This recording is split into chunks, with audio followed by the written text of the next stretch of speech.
The first victim was a young social worker from Brooklyn. Now we're hearing about the death of a man visiting from Washington, D.C. His name was John Umberger. Hello to our two viewers. Hello, hello. John Umberger was active on Twitter and also as a political consultant. His mother just went public with the circumstances of his death in a campaign ad for Lee Zeldin. On May 28th, my son was killed while visiting New York for work. Linda Clary said her 33-year-old son had stopped at a gay nightclub, the Q, NYC, before returning to this townhouse on East 61st Street with 3 men. 2 of them went inside. Umberger's body was found 4 days later. This same group of criminals have drugged, robbed, and murdered countless young gay men in New York.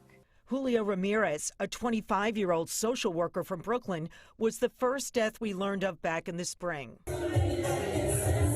Ramirez was last seen getting into a cab outside the Ritz bar on West 46th Street with 3 men. The police have it, so you can contact the police. Ramirez was found alone and dead in the back seat of the cab 90 minutes later on the Lower East Side.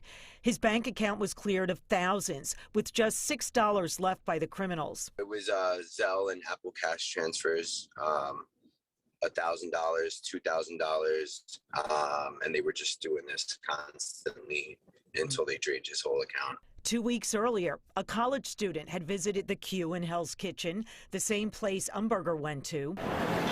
And surveillance footage later showed 3 men with masks entering the student's East Side apartment where a roommate was staying. The student's father told Pix 11 News the men drugged them both and then cleaned them out. With stops in the Dumbo section of Brooklyn and a shopping spree in Soho, where one suspect racked up charges at Bloomingdale's.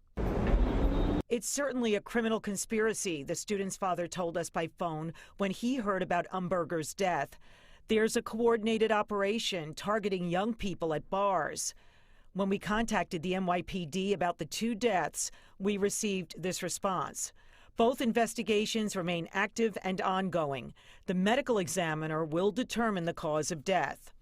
Back in August, a former Vice Squad detective noted some drugs are not detectable in the system for very long. These guys are not medical personnel. They're not measuring it. They're just putting it in there. And, this could be very deadly. They could easily overdose somebody. It's been more than 6 months since Julio Ramirez died and still no cause of death from the medical examiner. More than 5 months since John Umberger was found dead on the East Side and still no cause of death for him either.